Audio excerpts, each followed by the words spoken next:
సరే, ఇంకా అసలు చాలా క్రూషియల్ యాంగిల్కి వద్దాం. హైదరాబాద్ అంశానికి వచ్చేప్పటికి ఈసారి Hyderabad elections experienced, Hyderabad people have experienced a different election. అంటే చాలా aggressive and ferocious women leader from BJP Madhavi Latha garu ఆమె నుంచున్నారు ఇక్కడ బీజేపీ క్యాండిడేట్గా.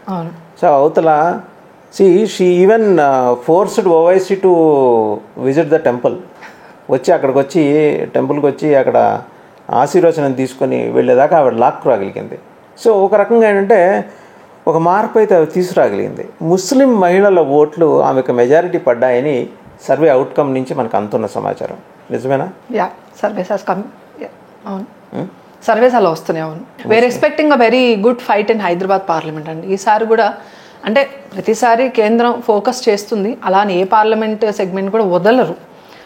కానీ ఈసారి మేబీ సమ్ డెసిషన్స్ కోసము ఈ పార్లమెంట్ ఎవరైతే ఓవైసీ ఇన్ని టర్మ్స్ 5 టర్మ్స్ ఆల్మోస్ట్ దగ్గర పరిపాలించి దీన్ని ఒక ఏమంటారు, it has become a hub for terrorism లాగా స్టార్ట్ అయింది.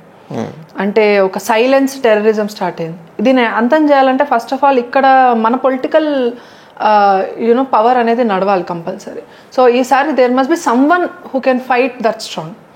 So luckily we got Madhavi Latha garu in BJP and ఆవిడ చాలా కష్టపడ్డారు. She has done, party has done. మాకు ఒక హోప్ కలిగింది హైదరాబాద్ పార్లమెంట్లో, ఎస్ టఫ్ ఫైట్ ఇవ్వబోతున్నాము, హిస్టరీలో ఇది ఉండబోతోంది అని. So we're waiting for the results.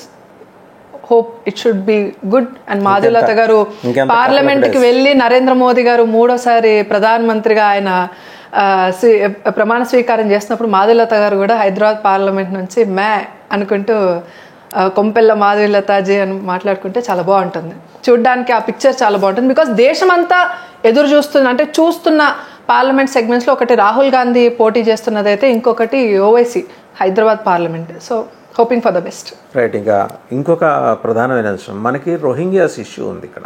అవును.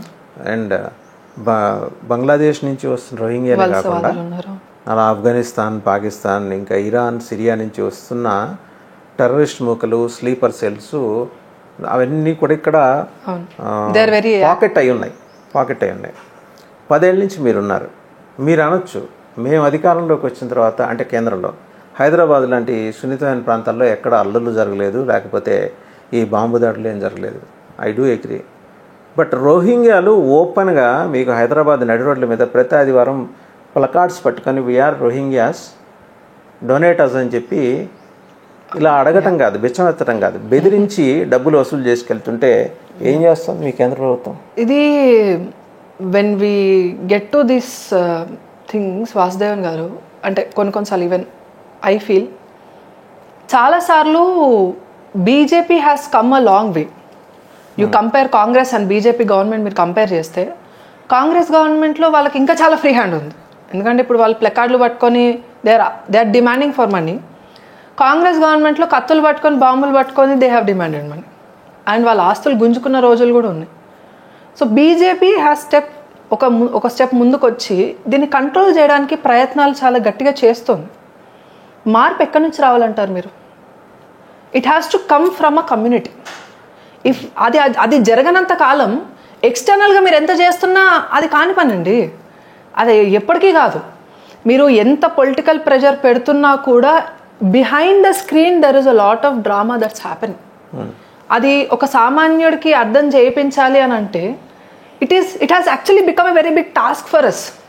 ఇది జరుగుతోంది ఇది చెప్తుంటే మేము మతోన్మాదం అయిపోయాం, లేకపోతే బీజేపీ మతత్వవాదం అయిపోయింది, లేకపోతే సంఘ్ పనికిరాంది అయిపోయింది, లేకపోతే సంఘ్ ఒక హిందూ టెర్రరిస్ట్ ఆర్గనైజేషన్ అని మాట్లాడే స్టేజ్కి వెళ్ళిపోయాం. వాట్ వీ అల్టిమేట్లీ నీడ్, మన దేశాన్ని యునైటెడ్గా ఉంచడానికి మనకు కావాల్సింది ఏంటి? ఎవరైతే ఈ దేశాన్ని విచ్ఛిన్నం చేసే ప్రయత్నం చేస్తున్నారో వాళ్ళనే కదా మార్చే ప్రయత్నం చేయాలి. That which is happening it can't come out from a political party అండి. That you can never expect. ఎందుకనంటే ఒక పండు మీరు ఎంత మంచిగా controlling it, but to destroy it has to come from the community. కేంద్ర ప్రభుత్వం అనే మాట అంటున్నాను నేను ఇక్కడ, కానీ పొలిటికల్ పార్టీని నేను ఇక్కడ తీసుకురాట్లా. మీరు నేతృత్వం వహిస్తున్న కేంద్ర ప్రభుత్వం. మేము నేతృత్వం వహించకపోతే 29 రాష్ట్రాలు కాదు 29 దేశాలుగా ఈ దేశం ముక్కలైపోయినా కూడా ఆశ్చర్యపోవాల్సిన అవసరం లేదు.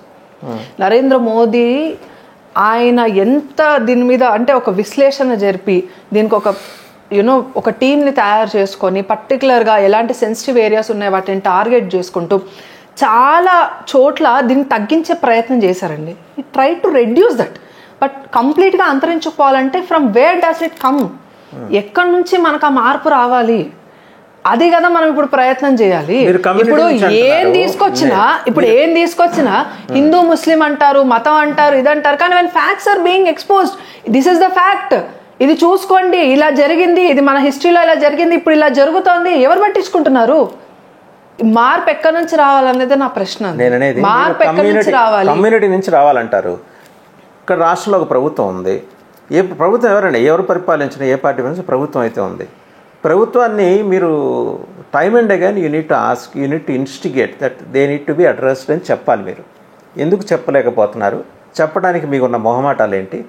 మీకు ఓవైసీకి ఉన్న అండర్స్టాండింగ్ ఏంటి చెప్పండి. ఓవైసీకి మాకేం అండర్స్టాండింగ్ ఉంటుందండి? మీ బిగ్ బ్రదర్ గారు someone who is asking for 15 minutes time, 15 నిమిషాలు టైం ఇస్తే హిందువుల పరిస్థితి ఏంటో చూస్తా అని ఒక రాష్ట్ర రాజధానిలో నించొని మాట్లాడుతున్నాడంటే ఎంత కండకారం పట్టుంటే ఓవైసీకి అలా మాట్లాడాల్సి వస్తుంది. Why is getting support, how is getting support, ఎవడు క్వశ్చన్ చేస్తున్నాడు అని. వాడు మా బిగ్ బ్రదర్ ఏంటండి? దొరికితే బొంద పెట్టాలని చూస్తున్నాం మేము వాడిని. దొరికితే బొంద పెడతాం. వచ్చిందిగా మాధవీలత గారు, చూసుకుంటారు. We will take care of Owaisi also. అంత ఏం బెంగ పెట్టుకోవాల్సిన అవసరం లేదు. Is never our big brother, ఎప్పటికీ కాలేడు. ఎందుకనంటే ఆవుని ఏమంటారు ముక్కలు చేసుకొని కిచిడీలు చేసుకొని లేకపోతే ఈ డీప్ ఫ్రైలు చేసుకొని 65 చేసుకొని తినేవాళ్ళు, గోమాతను పూజించే మాకు వాళ్ళకి ఏం సంబంధం అండి? బద్ధ శత్రువులే మాకు వాళ్ళు, కంపల్సరీ బద్ధ శత్రువులే. ఎవరికి ఎలాంటి సంబంధాలు ప్రొటెక్షన్ ఎక్కడి నుంచి వస్తుంది? From where will they get? He is an MP అండి. He should lose his power. If not వాడికి పవరే ఉంటది. కాన్స్టిట్యూషనల్ బేసిస్ గా వాడికి వచ్చిన power as an MP. He will have his power.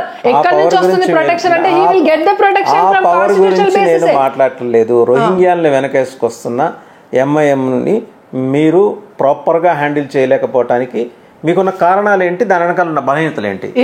Straight question అండి.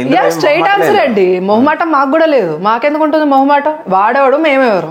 మేము ధర్మం కోసం పనిచేస్తున్నాం, ధర్మాన్ని రక్షించడం కోసం పనిచేస్తున్నాం. వాడు దొరికితే చూసుకున్న 370 ఆర్టికల్ని మళ్ళీ తీసుకో, అసలు దాన్ని అబాలిష్ చేయలేరని మాట్లాడతారు. లేకపోతే రామ్ మందిర్ ఇష్యూ జరిగినప్పుడు కూడా, అసలు గుడి నిర్మాణం జరిగిన తర్వాత కూడా మళ్ళీ తీసుకొచ్చి ఆ ఇష్యూని లేపెడుతున్నారు. బాబ్రీ మసీద్ మళ్ళీ తీసుకొస్తామంటే బాబ్రీ మసీద్ ఎక్కడి నుంచి తీసుకొస్తారు అంటే రామ్ మందిర్ని మళ్ళీ కూల్చే ప్రయత్నం. ఇదే మాట్లాడుతున్నాడు కదా. వాడికి మాకేం సంబంధాలు ఉంటాయి? If it is a political party, MIM is a political party which is recognized by election commission of India. దానికంటే ఒక ఓట్ షేర్ ఉంది, దానికి ఎంపీ సీట్లు ఉన్నాయి, అది కంటెస్ట్ చేస్తుంది. As per the rules, as per the constitution వాళ్ళకి వచ్చే రైట్స్. మేము as a party, as an individuals అనే కాదు, లీడర్స్ కూడా ఎవరైనా కూడా హిందూ ధర్మం కోసం పనిచేసే ప్రతి ఒక్కరు కూడా they are against of Owaisi.